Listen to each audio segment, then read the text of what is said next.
Bismillahirrahmanirrahim. Assalamualaikum warahmatullahi wabarakatuh. Bagaimana nih kabarnya anak-anak solih-solihah? Semoga semua dalam keadaan sehat ya, dan selalu tetap semangat meskipun belajar dari rumah.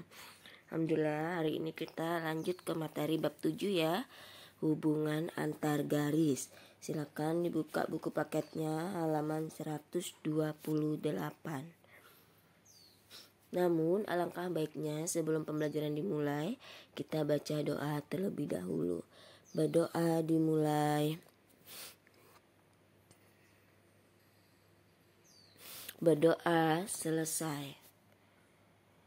Baik anak-anak solih-solihah, sekarang Bunda akan menjelaskan tentang pengertian garis ya. Namun tujuan pembelajaran hari ini yaitu menjelaskan hubungan antar garis sejajar, berpotongan, berhimpit menggunakan model konkret. Nah, apa sih pengertian garis? Garis itu apa sih? Kalian nanti lihat ya pada gambar di bawah ini, itu terdiri dari kumpulan titik-titik pada gambar yang semakin ke kanan semakin rapat. Apabila diteruskan, maka kumpulan titik-titik tersebut akan membentuk garis-garis lurus pada sebuah bidang. Nah, kumpulan titik-titik ini semakin rapat akan membentuk garis lurus. Perhatikan ya. Nah, pertamanya titik-titik ini, titik-titiknya agak jarang ya, titik-titiknya. Nah, setelah itu titik-titiknya udah mulai rapat, tapi masih agak jarang dikit ya. Nah, setelah itu titik-titiknya sudah mulai semakin rapat ya, semakin rapat, dan akan titik-titik yang sudah semakin rapat maka akan membentuk sebuah garis lurus. Nah, garis itu apa sih? Jadi garis adalah kumpulan titik-titik yang beraturan dan berkesinambungan.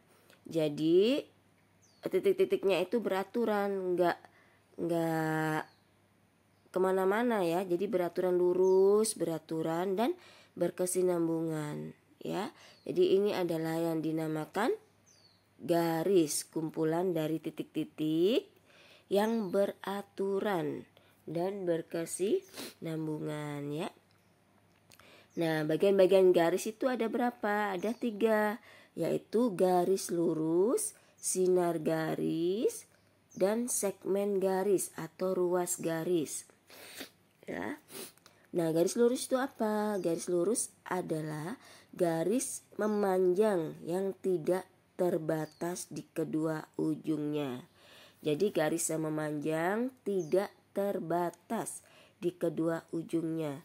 Nah, simbolnya misalkan di sini ada garis A ke B. Nah, ini ada garis, di ujung-ujung garisnya ini ada tanda panah.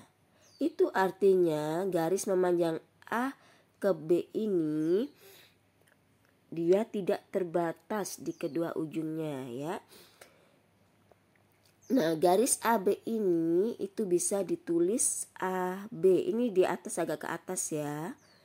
Nah, tanda panahnya agak ke atas. Tanda panahnya seperti ini simbolnya yang ke atas itu ya.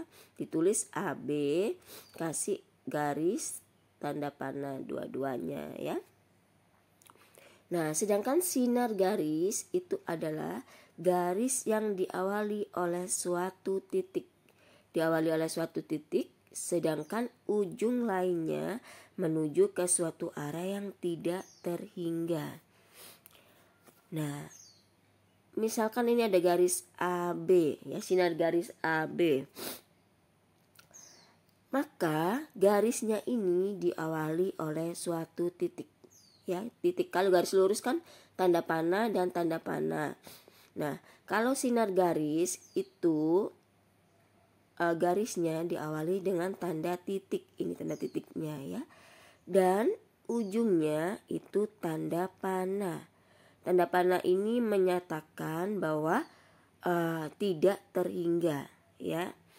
Jadi sinar garis AB itu dapat ditulis AB terus kasih tanda seperti ini ya, tanda titik, ujung awalnya titik dan ujungnya tanda panah. Itu namanya sinar garis.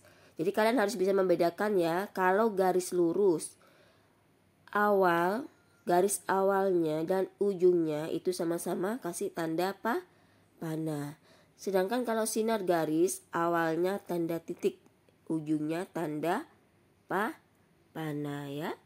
Nah, sekarang segmen garis atau ruas garis itu adalah garis yang dibatasi oleh 2 titik. Yaitu ini, dari awal garis itu adalah titik dan ujung garis juga titik. Nah, ruas garis AB itu dapat ditulis AB terus tanda di atasnya ada tanda ruas garis seperti ini ya, titik-titik sama seperti yang di sini gambarnya ya. Jadi kalian harus bisa membedakan ya, mana yang garis lurus, sinar garis dan segmen garis. Itu kalian lihat dari tanda-tanda yang di ujung garisnya ya. Itu ada perbedaan ya, nanti silakan dilihat lagi di buku paketnya. Selanjutnya yaitu garis vertikal dan horizontal. Kalau garis vertikal itu dinamakan garis tegak yang tegak. Kalau garis horizontal itu garis mendatar. Nah, perhatikan ini ada garis PH ya, garis PH dan garis XY. Nah, yang PH ini dinamakan garis apa?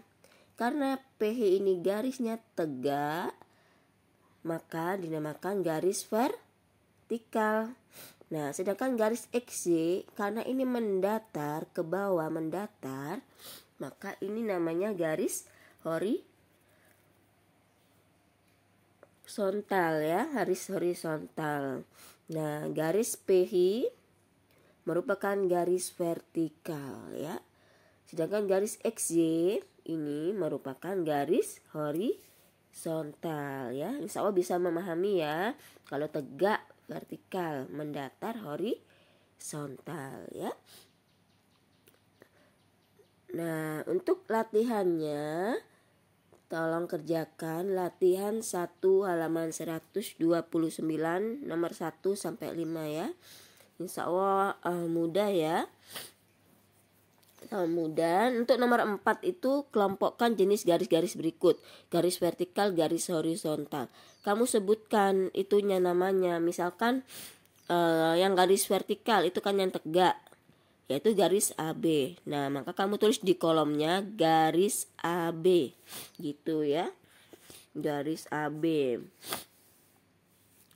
Terus kamu kasih tanda panah seperti itu, yang di garis lurus ya, di atasnya garis AB, terus di atasnya kasih tanda panah seperti ini. Ya, itu nomor 4. Yang lainnya insya Allah kalian sudah paham ya. Baik, Bu Lita akhiri pembelajaran hari ini. Apabila ada yang kurang pahami, silakan ditanyakan. Ya, jazakumullah khairan. Wassalamualaikum warahmatullahi wabarakatuh.